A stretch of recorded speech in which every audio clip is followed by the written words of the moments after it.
قلب روحانیت میں خوش آمدید۔ یہاں ہم دلوں کو سکون، روح کو تسلی اور زندگی کو اللہ کے قرب کا رستہ دکھاتے ہیں۔ ہر ویڈیو ایک روحانی سفر ہے، ہدایت، فکر اور محبت کے ساتھ۔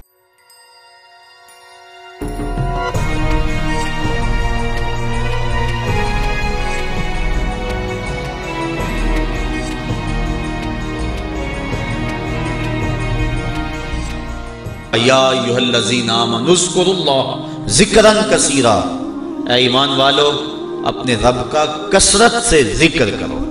اور میرے اور آپ کے آقا و مولا حضور نبی رحمت صلی اللہ علیہ وآلہ وسلم نے ارشاد فرمایا، اللہ کا ذکر اس انداز سے کرو کہ لوگ تمہیں مجنون کہیں یہ تو پاگل ہو گیا۔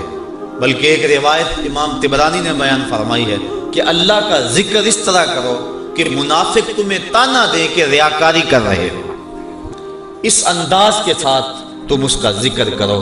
میرے حضور قبلہ عالم فرماتے ہیں، اٹھ دی بیندی ٹر دی پھر دی، ستے آنتے جاگ دی، نام جھپ دی رو تے کھپ دی، ویخ سر اس راگ دی، نام جھپیاں قرب ملدا، نام دی کر پوری سام، شیشے بچ کستوری جے کر پھر ضرورت کاغ دی۔ تیرے تو سب کچھ اندر ہی رکھا ہوا ہے، تو ذرا غور تو کر، تفکر تو کر، ذرا اس کو آواز تو دیکھ کے دیکھ۔ تیرے من سے آوازیں نہ آئیں تو کہنا اندر بوٹی مشک مچایا اتے جان پھلن تے آئی ہو۔ تو نے در در کیا جانا ہے، سب کچھ تو تیرے اندر رکھا ہوا ہے۔ وہ کہتے ہیں ایک سنیارہ تھا، بمبئی کا رہنے والا، یہاں ہمارے لاہور میں آ گیا، پرانے دور کی بات ہے۔ اس کے پاس بڑے قیمتی موتی تھے، اس نے کسی مجلس کے اندر اپنے موتی کھولے اور ایک موتی کہنے لگا یہ شب افروز ہے، رات کو چمکتا ہے۔ جب اس نے سامان سمیٹا اور اٹھ کے جانے لگا تو ایک چور بھی اس مجلس میں بیٹھا ہوا تھا۔ کہنے لگا حضرت کہاں کے ارادے ہیں؟ کہا بمبئی جا رہا ہوں۔ کہا حسن اتفاق، ارادے تو میرے بھی بمبئی کے ہیں، چلو اکٹھے چلتے ہیں۔ وہ جوہری سمجھ گیا کہ یہ اصل میرا ہم سفر نہیں ہے، اس کا دل اس موتی پہ آ گیا، لیکن وہ تھا بڑا سمجھدار، تو اس نے کہا آ جاؤ۔ سارا دن سفر میں رہے۔ جب رات کو سونے لگے تو اس نے اپنی قمیض یا واسکٹ وغیرہ اتار کے جو ہے وہ لٹکا دی کسی چیز کے ساتھ۔ یہ اٹھا اور اس نے نظر بچا کے وہ قیمتی موتی اس کی جیب میں رکھ دیا اور خود بے فکر ہو کے سو گیا۔ یہ چور اٹھا، اس کا سامان ٹولتا رہا، لیکن موتی نہیں ملنا تھا، نہ ملا۔ صبح یہ اٹھا اور نظر بچا کے اس کی جیب سے موتی نکال کے اپنی جیب میں رکھ لیا۔ ناشتے پہ بیٹھے کہنے لگا یار وہ تمہارے موتی کی رات کہیں چمک شمک نظر نہیں آئی؟ جیب میں ہاتھ ڈالا، کہا نہیں یار میرے پاس ہی تھا۔ بڑا حیران ہوا، میں نے تو جیب ٹٹولی ہے ساری رات۔ اگلے دن اس نے سوچا چلو آج میں مزید کوشش کروں گا۔ اس نے پھر وہی کام کیا، نظر بچا کے اسی کی جیب میں رکھ دیا۔ وہ ساری رات ڈھونڈتا رہا، موتی نہیں ملنا تھا، نہ ملا۔ صبح نظر بچا کے اس نے اپنی جیب میں رکھ لیا۔ صبح ناشتے پہ پھر بات چلی، یار وہ آپ کہتے تھے رات کو چمکتا، اس کی کچھ چمک شمک نظر نہیں آئی۔ کہا یار میری جیب میں تھا۔ 2-4 دن ایسے گزرے۔ ایک دن اس نے عزم کر لیا کہ شاید وہ بغل میں رکھ لیتا ہے، منہ میں رکھ لیتا، کہاں رکھتا، آج تو اس کو میں بیدار بھی یہ ہو جائے تو میں پھر بھی یہ وہ موتی اسے لے لینا۔ وہ اس کے پاس سے پلٹتا رہا، لیکن وہ مست ہے، اس کو پتا ہے موتی محفوظ جگہ پہ۔ اور صبح اٹھا، نظر بچا کے موتی اپنی جیب میں ڈال لیا۔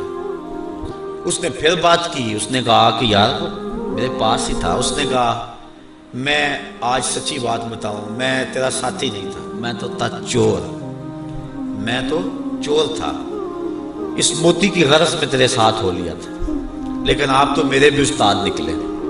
میں نے بڑی محنت کی، مجھے 3 دن ہو گئے موتی نہیں ملا، میں آپ کو استاد مانا، آپ مجھے بتائیں کہ موتی آپ رکھتے کہاں تھے؟ اس نے کہا میاں تو اوروں کی جیبیں ٹٹولتا رہا، کبھی اپنی جیب میں بھی تو ہاتھ ڈال دیا ہوتا، نہ مسجد وچ نہ مندر وچ، لب یار نو اپنے اندر وچ، سب کچھ تو تیرے اندر ہے، تو اوروں کی جیب میں ٹٹولتا رہا۔ سلطان وہ فرماتے ہیں نہ کر منت تو خواج خضر دی، تیرے اندر آب حیاتی ہوں۔ اور کبھی فرماتے ہیں وچے ہی بیڑے وچے ہی چیڑے وچے ہی ونج مہانے ہوں، 14 طبق دلے دے اندر تمبو وانگو تانے ہو. سب کچھ تو تیرے اندر ہے. اور اقبال کہتا ہے خود ہی کا نشیمن تیرے دل میں ہے، فلک جس طرح آنکھ کے تل میں ہے. یہ سب کچھ تو انسان کے اندر رکھا ہوا ہے، بس تھوڑی سی توجہ کرنے کی دیر ہے. دل کی تختی پہ اس کا نام لکھا ہوا ہے. میں نے اس نے عرض کیا تھا کہ اقبال نے کہا تھا حکیم نیٹشے کے بارے میں، قلب او مومن دماغش کافر است. اس کا دل مومن تھا، دماغ کافر، لیکن ہر شخص کا دل مومن ہوتا ہے. تو اس دل کی ایک ایک پرت پہ رب کا نام لکھا ہوا ہے. اور کافر کو کافر اس لیے کہتے ہیں کہ وہ اس حقیقت کو چھپا دیتا ہے. یہ جو کاشتکار زمین کو کھود کر اس کے اندر بیج رکھتا ہے نا، اس کو بھی عربی میں کافر کہتے ہیں. کاشتکار کو بیج کو چھپانے والا. تو کافر کو کافر اس لیے کہتے ہیں کہ وہ حق کو چھپاتا ہے. تو ہمارے سینے کے اندر ہمارے رب کا نام موجود ہے، اور دل تو ٹھکانہ ہی اس کا ہے. دل تو بنایا ہی اس لیے ہے کہ یہ اللہ کا عرش بنے. اور وہ فرماتا ہے کہ میں زمین و آسمان میں کہیں نہیں سماتا، مجھے ڈھونڈنا ہو تو مومن کے دل میں تلاش کرو. دلوں کے اندر اس کے ڈیرے اور اس کے بسیرے ہیں. تو اس کا ذکر کر کے دل جلا پاتا ہے، دل تسکین پاتا ہے، دل میں روشنی ہوتی ہے. تو ہمارا مزاج یہ ہونا چاہیے کہ اٹھتے بیٹھتے چلتے پھرتے اس کے ذکر کو ہم حرز جا بنا لیں. جب بندہ ایک مرتبہ کہتا ہے سبحان اللہ، زمین آسمان کے درمیان جتنا فاصلہ ہے سارا نور سے بھر جاتا ہے. یہ برکتیں ہیں ذکر کی. اس کا نام تو لے، کوئی معمولی نام ہے. جب زبان پہ اللہ کہتا ہے 14 طبق روشن ہو جاتے ہیں. یہ اتنا بڑا نام ہے، یہ اتنا بڑا وظیفہ ہے کہ اس سے بڑا کیا وظیفہ ہو سکتا ہے. اس کا نام، اس کا ذکر. تو فرمایا اللہ کا ذکر اتنی کثرت سے کرو کہ لوگ تمہیں کہیں مجنون ہیں، اور منافق تمہیں ریاکاری کے طعنے دے. تم اٹھتے بیٹھتے چلتے پھرتے اس کے ذکر کو حرز جاں بنائے رکھو.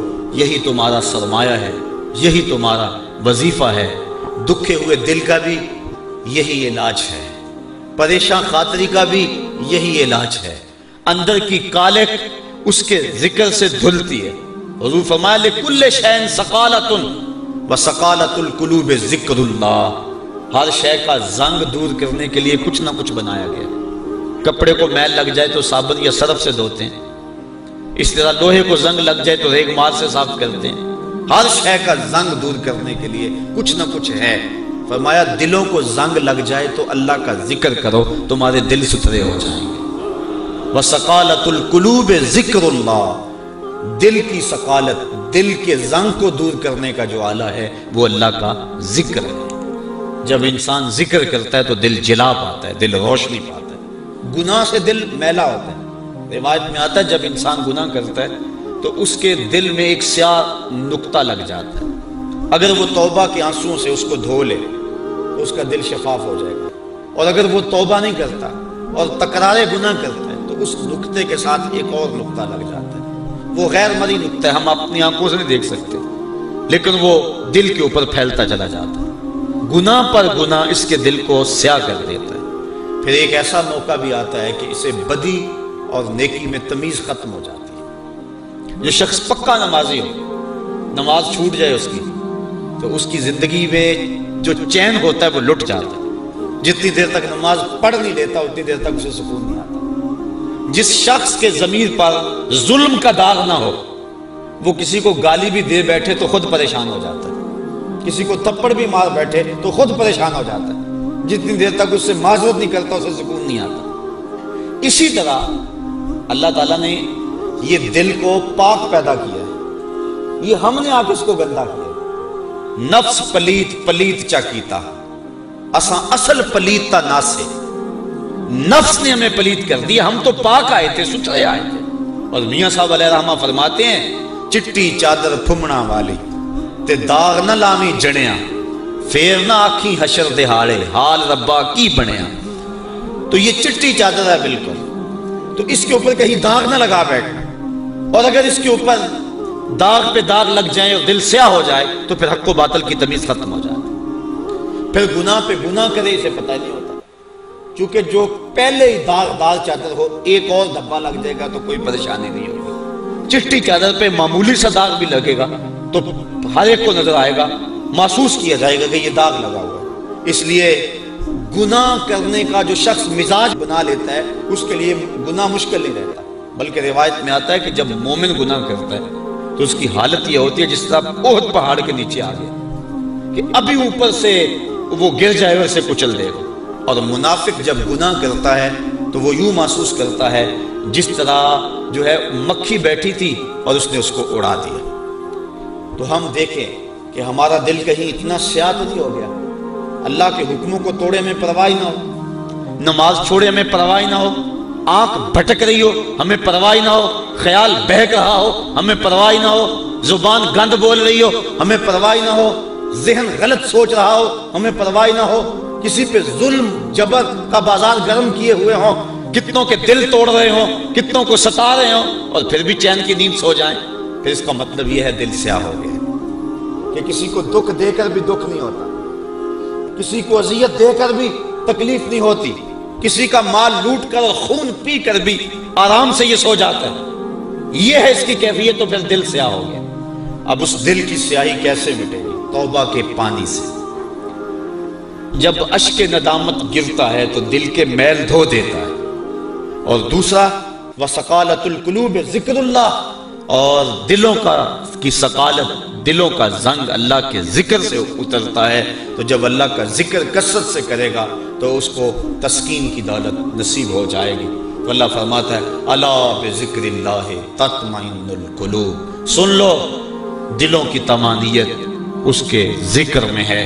اور فرمایا کچھ رجال ایسے ہیں، کچھ اللہ کے بندے ایسے ہیں کہ اللہ کا ذکر اس انداز میں کرتے ہیں کہ بیع و شراء اور تجارت ان کو اللہ کے ذکر سے روکتی نہیں، یعنی وہ کام بھی کر رہے ہوتے اور ذکر بھی کر رہے ہوتے۔ حضرت شاہ نقشبند بخاری علیہ رحمہ آپ فرماتے ہیں میں نے منام ایک شخص کو دیکھا 70,000 دراہم کا کاروبار کر رہا تھا، میں حیران ہو گیا کہ یہاں آ کر اتنا بڑا کاروبار، لیکن جب میں نے غور کیا تو اس کا دل ایک لمحے کے لیے بھی رب کی یاد سے غافل نہیں تھا۔ اور میں نے ایک شخص کو کعبۃ اللہ کا طواف کرتے دیکھا لیکن اس کا دل رب کی یاد سے غافل تھا۔ تو دل کا اس کے ساتھ لگ جانا اور ایک لمحے کی غفلت کا طاری نہ ہونا یہ حقیقت ذکر ہے، اور یہ مومن کا مطلوب ہے، وہ ایک لمحہ بھی جو ہے وہ اپنے رب سے غافل نہیں ہوتا۔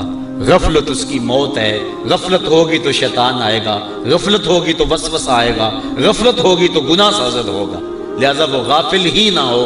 اور مرشد باہو اسی لیے کہہ گئے کہ جو دم غافل سو دم کافر، کوئی لمحہ غفلت میں گزرے نہ، تم ایک ایک لمحہ اپنے رب کی یاد میں رہو۔ بسم اللہ الرحمن الرحیم تبارک الذی بیدہ الملک وہو علی کل شیء قدیر الذي خلق الموت والحياة ليبلوكم أيكم أحسن عملا وهو العزيز الغفور الذي خلق 7 سماوات طباقا ما ترى في خلق الرحمن من تفاوت فارجع البصر هل ترى من فطور ثم ارجع البصر كرتين ينقلب إليك البصر خاسئا وهو حسير وَلَقَدْ زَيَّنَّا السَّمَاءَ الدُّنْيَا بِمَصَابِيحَ وَجَعَلْنَاهَا رُجُومًا لِلشَّيَاطِينِ وَأَعْتَدْنَا لَهُمْ عَذَابَ السعير وللذين كفروا بربهم عذاب جهنم وبئس المصير إذا